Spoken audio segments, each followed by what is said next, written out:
एक लड़का 2 साल तक कोमा में होने के बावजूद भी वो लड़का 2 साल बाद उसके शरीर के अंदर एक भूत प्रवेश करता है और कोमा से खड़ा होकर वो अपनी माँ, अपनी मासी और अपनी बहन को शूट कर देता है।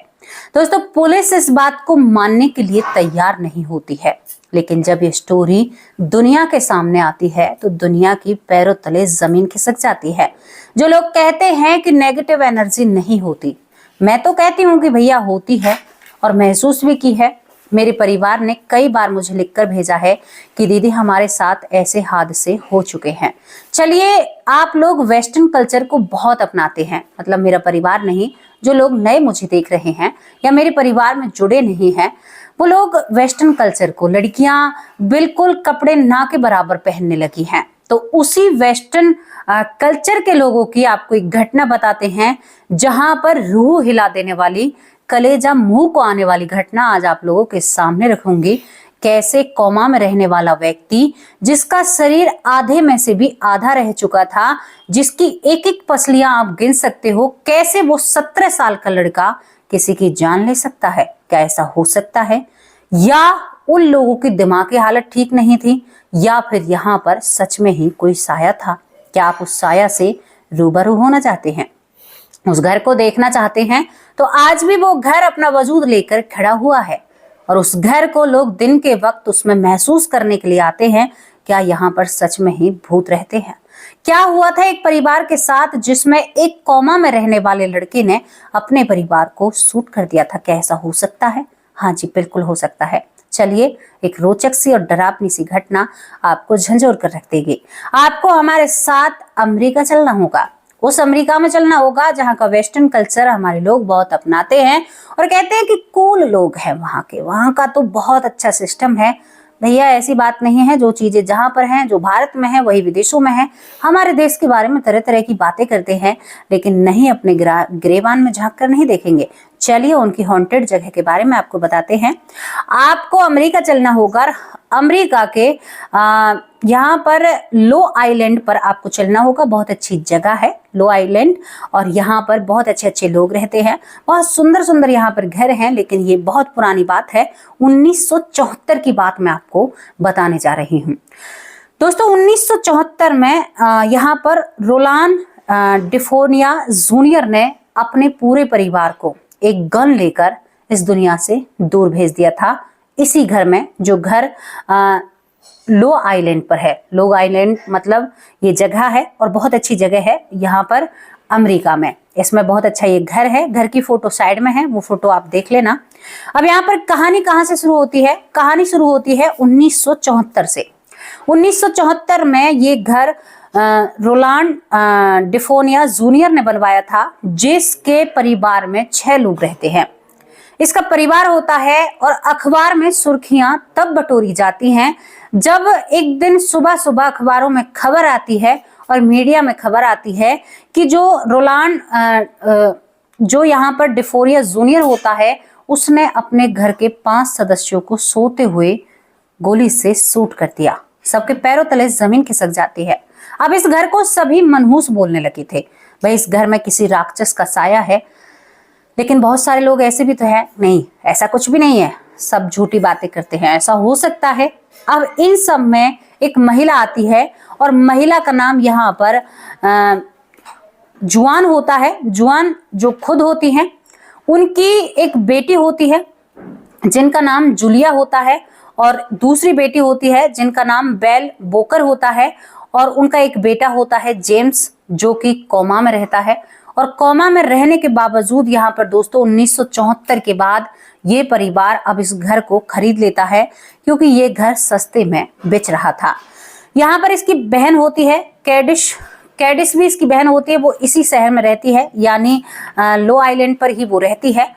तो यहाँ पर अपनी बहन के पास आ जाती है। और इसका बेटा क्या होता है यहाँ पर, दरअसल आपको बताऊं, बेल बोकर जो जेम्स की बहन होती है बड़ी, ये दोनों जुड़वा बहन भाई होते हैं। बेल बोकर 17 साल की होती है, और 17 साल की उम्र में, क्योंकि विदेशों में बच्चों को बहुत आजादी मिलती है, तो ये अपने फोटो एक बॉयफ्रेंड को साझा करती है। वो फोटो कुछ अश्लील होते हैं और वो फोटो सोशल मीडिया पर वायरल हो जाते हैं। वायरल होने के दौरान यहाँ पर लोग इस लड़की का जीना हराम करते हैं। यहाँ पर जो जेम्स होता है वो अपनी उस बहन के बॉयफ्रेंड को ढूंढकर उसे मजा चखाना चाहता है, क्योंकि वो भी अपनी बहन की तरह हम उम्र था, क्योंकि दोनों जुड़वा थे और दोनों की उम्र बर्थडे सेम था, एक दिन आता था और दोनों 17 साल के थे। ये अपनी बहन के उस घर पर पहुंच जाता है जहां पर वो बॉयफ्रेंड छुपा हुआ बैठा था। अपनी प्रेमिका की यानी बेल बोकर यानी इसकी बहन की फोटो को लीक कर ये वहां पर जाकर इन दोनों में हाथापाई होती है, यानी बेल बोकर के बॉयफ्रेंड और बेल बोकर के भाई में यानी जेम्स में। जेम्स तीसरी मंजिल पर लड़ाई करता रहता है और बालकनी से गुत्ते गुत्ते जेम्स जमीन पर आकर धड़ाम से पड़ जाता है। ना तो वो मरता है और ना जिंदा रहता है। उसे हॉस्पिटल में एडमिट किया जाता है। दोस्तों वहां पर लोग उसे यानी डॉक्टर कहते हैं कि ना तो ये जीवित है, एक कोमा में है और ऐसा शरीर इसका हो गया है कि अब इसके बाद इसके शरीर को इसकी खुराक चाहिएगी और वो इसी के शरीर को खाने लग जाएगा। दूसरी तरफ यहाँ पर बेल बोकर और जेम्स के जो पिता होते हैं उनको भी कैंसर हो जाता है, तो इनकी माँ बहुत ज्यादा मतलब मेंटली डिस्टर्ब हो जाती है। इनकी माँ को ये सारी बातें समझ में नहीं आती हैं। वो रोज चर्च जाती है, प्रे करती है गॉड से और कहती है कि हमें सही करो, लेकिन देखते ही देखते यहाँ पर जेम्स और बेल बोकर यानी इनके पिता चल बसते हैं कैंसर के कारण। अब यहाँ पर 2 साल से इसकी माँ अपने बेटे के डायपर चेंज कर रही थी। बेटे का वजन घटकर आधे में से भी आधा हो चुका था। समाधान कहीं पर भी कोई नजर नहीं आ रहा था। ये बहुत बड़ी बात हो जाती है। अब यहाँ पर कहीं ना कहीं जो जुआल होती है, जुआल जो इसकी माँ होती है जेम्स की, उसका भगवान से भरोसा उठने लगता है। अब वो इस घर की अफवाहें सुनती है। इस घर में कोई राक्षस रहता है। अब वो दिमाग से थोड़ा हिल चुकी थी। वो कहती है कि उस घर में मैं रहूंगी और मेरे बेटे को राक्षस ही जीवित कर सकता है। दोस्तों सच्ची घटना है, इसको नोट कर लीजिएगा, इस पर फिल्म भी बनी है। अब यहाँ पर जुआल जो होती है अपने बेटे जेम्स, जूलिया जो कि करीबन 7 साल की होती है और बेल बोकर जो 17 साल की होती है, जेम्स 17 साल का होता है, कैडिस जो इन सबकी मासी लगती है और जुआल की बहन लगती है, ये इसी शहर में रहती हैं और 2 साल में कोमा में पड़े हुए जेम्स को लेकर ये महिला इस घर में प्रवेश करती है, जिस घर के बारे में अफवाहें थी कि यहाँ पर राक्षस है। ये जब इस घर में आते हैं तो देखते हैं इस घर के चारों तरफ एक नमक का घेरा बना रखा था। दरअसल जो यहाँ पर लोग फादरी जो ऐसे होते हैं वो लोग नमक को बहुत पवित्र मानते हैं और कहते हैं कि राक्षस नमक की सीमा को पार नहीं कर सकता, ये उनका मानना है। अब यहाँ पर ये अपने बच्चों को लेकर प्रवेश कर जाती है, प्रवेश होती है, धीरे धीरे वक्त निकलता है।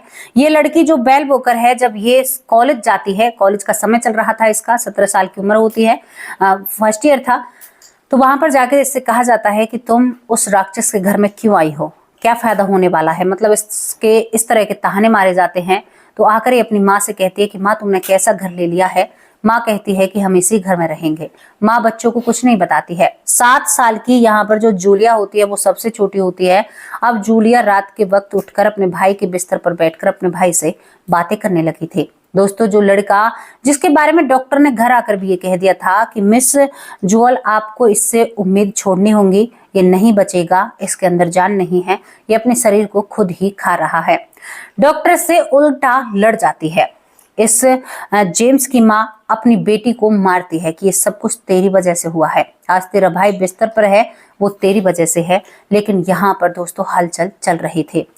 हलचल क्या होती है, जो जेम्स है वो पलके झपकाने लगा था। माँ कहती है कि देखो चमत्कार हो गया, इस घर में आते ही दानव ने मेरे बेटे को सही कर दिया। ये इस तरह की बातें करती है। यहाँ पर बेल बोकर जो होती है कि माँ आप पागल हो चुकी हो और हम इस घर में सेफ नहीं हैं, रात को हमारे साथ अजीब अजीब हरकतें होती हैं। कभी कभी तो ऐसे सीन देखती थी कि इसकी माँ भाई के साथ रहती है और इसके भाई का शरीर कुछ मुड़ा तुड़ा, पैर छाती से लगे हुए हैं, इस तरह से उसका शरीर हो जाता है, हाथ पैर सब कुछ टेढ़े हो जाते हैं। लेकिन जब रात के वक्त बेल बोकर देखती है तो इसका भाई इसको तंदुरुस्त नजर आता है, ये डर जाती है। ये सारी बातें अपने कॉलेज के फ्रेंड को बताती है तो वो फ्रेंड कहता है कि उस घर के बारे में ऐसी ही अफवाहें हैं, उस घर में कोई राक्षस रहता है और वो जो सब पर काबू कर लेता है, जो बेजान है उसको बस केवल शरीर चाहिए। ये बात बेल बोकर जब अपनी माँ को समझाती है जुआल को, तो जुआल बिल्कुल इन बातों को नहीं समझती है। अब दोस्तों एक दिन क्या होता है, बेल बोकर जो होती है वो ऐसे ही सीढ़ियों से ऊपर जा रही थी। सामने का जो कमरा था वो भाई का था, नीचे था क्योंकि उसे मशीनी सपोर्ट चाहिए था। वो देखती है उसके भाई की आंखें खुल गई हैं और उसके भाई के दांत बड़े बड़े हो गए हैं। जिस शरीर में जान नहीं थी वो शरीर एकदम बैठा हो जाता है। रात के करीबन 1 या 1:30 बज रहा था। देखकर जो बैल होती है वो डर के मारे ऊपर भाग जाती है और अपने बिस्तर में छुप जाती है। इसके बाद वो आवाज सुनती है कि जूलिया किसी से बात कर रही है, यानी 7 साल की वो लड़की।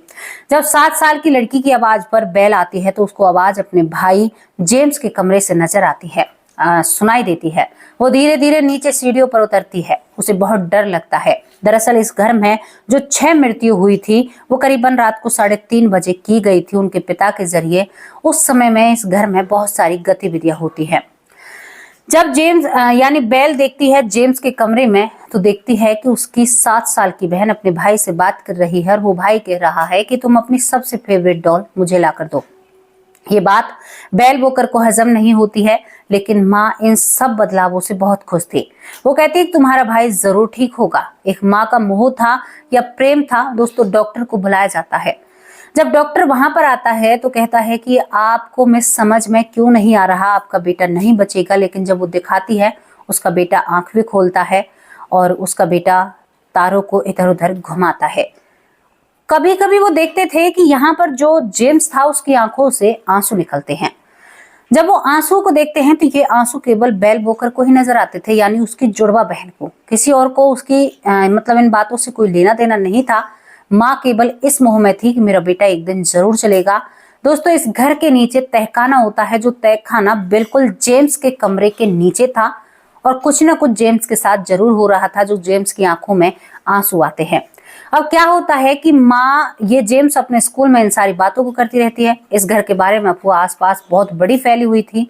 सारी बातों को जब साझा करती है तो क्लास के जो इसके दोस्त होते हैं, लड़की और लड़के, वो कहते हैं तुम एक काम करना, क्योंकि डॉक्टर ने जेम्स के दिमाग में ऐसी मशीन लगाई थी जिससे जेम्स हाँ ना में यानी डिजिट चुनता था। कंप्यूटर पर वो जैसे जेम्स को पूछा जाता था कि तुम हमें देखकर खुश हो या नहीं हो, तो या तो वो नो कहता या वो यस कहता, तो वो कंप्यूटर की स्क्रीन जो होती है उस पर वो दिखाई देता था, यानी इस जरिए उससे बात की जा सकती थी।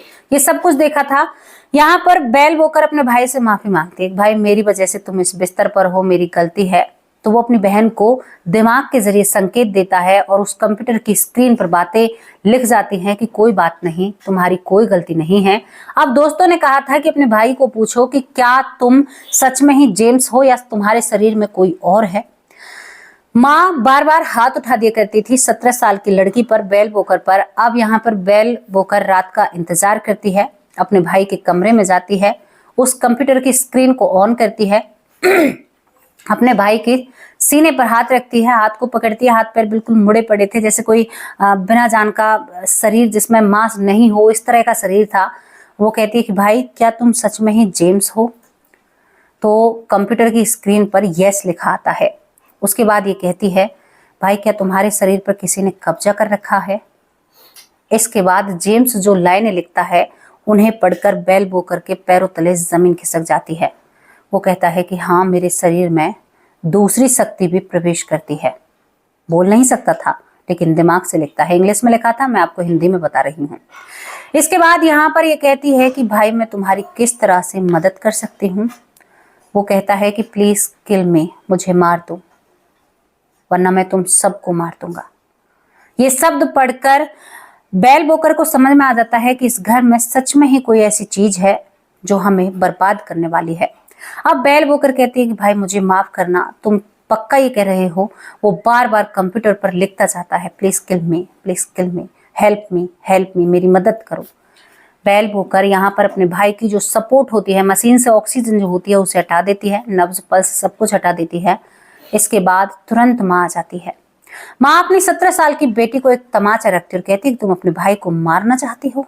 लेकिन दूसरी तरफ वो देखती है कि बिना मशीन के सपोर्ट के जो लड़का 2 साल से कोमा में पड़ा हुआ था वो सांस ले रहा था और वो फेक सी हंसी हंसता है। माँ खुश हो जाती है, मेरा बेटा जरूर मेरे सामने चलेगा, जरूर मेरे सामने चलेगा। बेल वोकर समझ चुकी थी कि मेरे भाई के शरीर पर किसी ने कब्जा कर रखा है। वो अपने घर वालों से बात करती है। 7 साल की जूलिया इस सब में क्या पार्ट कर रही थी, क्या पार्ट प्ले करती है। 7 साल की जूलिया अपने भाई के सवालों में उलझ जाती है।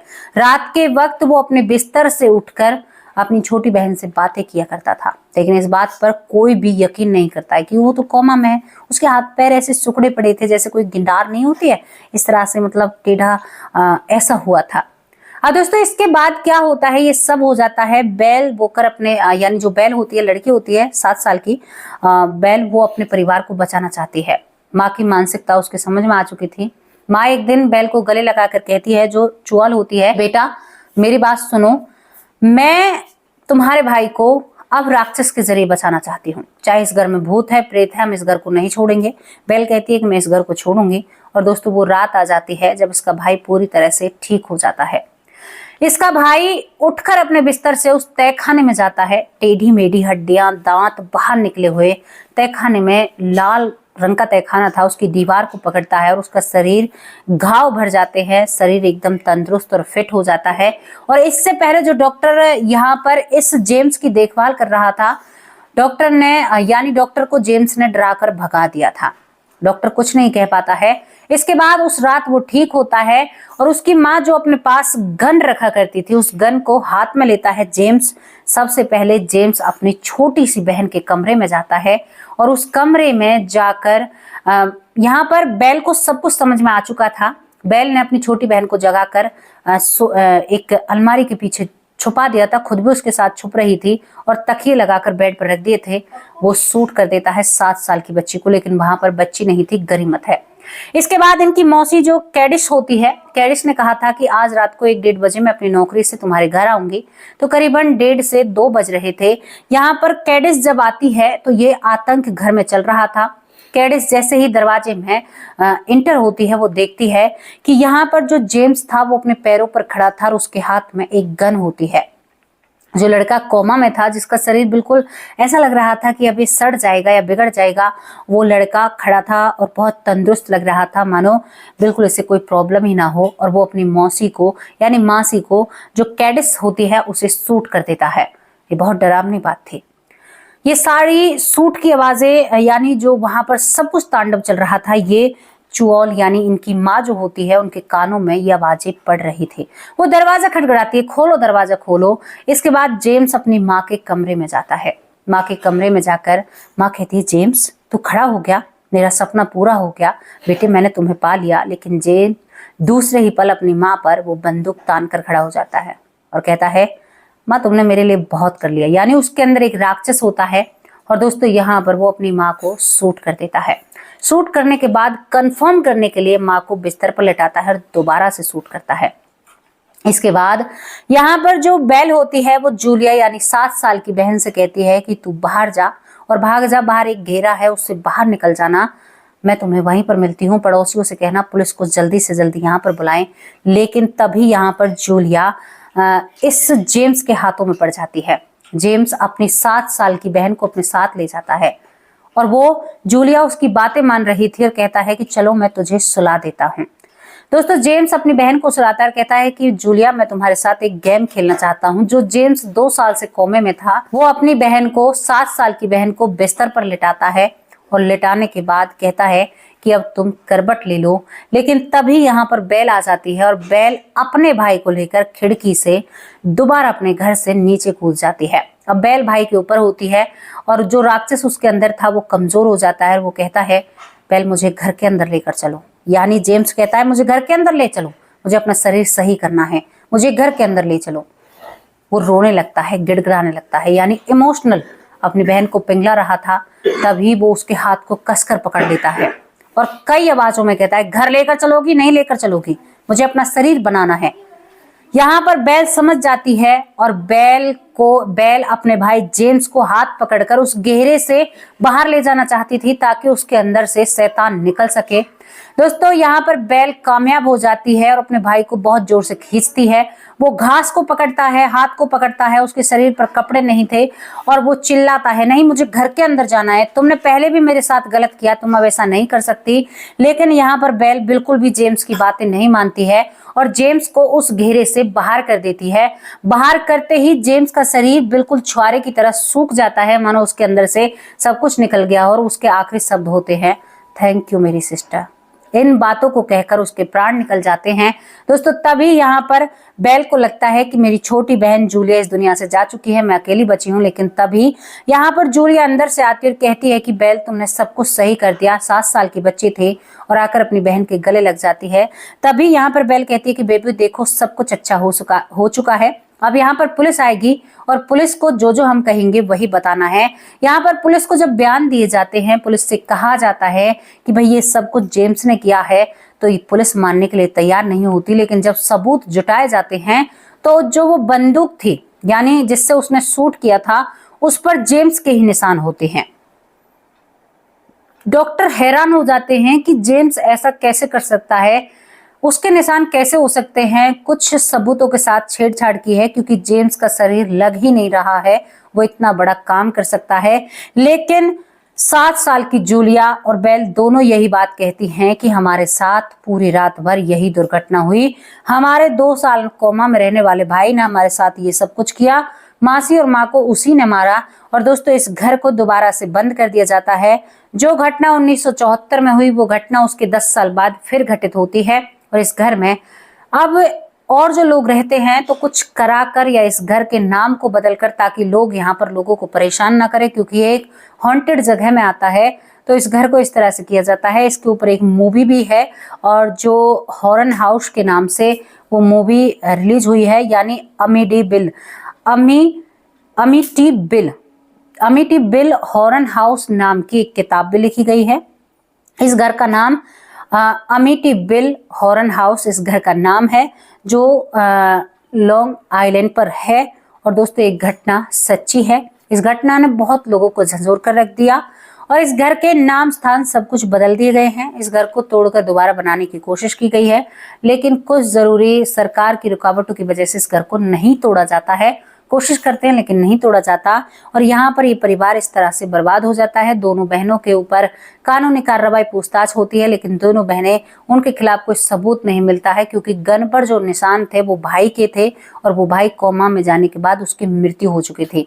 ये थी वो डरावनी स्टोरी, सच्ची घटना जो अमेरिका से आती है। कैसी लगी आप लोगों को स्टोरी, अपनी राय कमेंट बॉक्स में जरूर लिखकर भेजना। अब आप लोगों से विदा लेती हूँ, शाम को हाजिर होंगे एक सच्ची और अच्छी स्टोरी के साथ। तब तक के लिए नमस्कार, जय हिंद, जय भारत।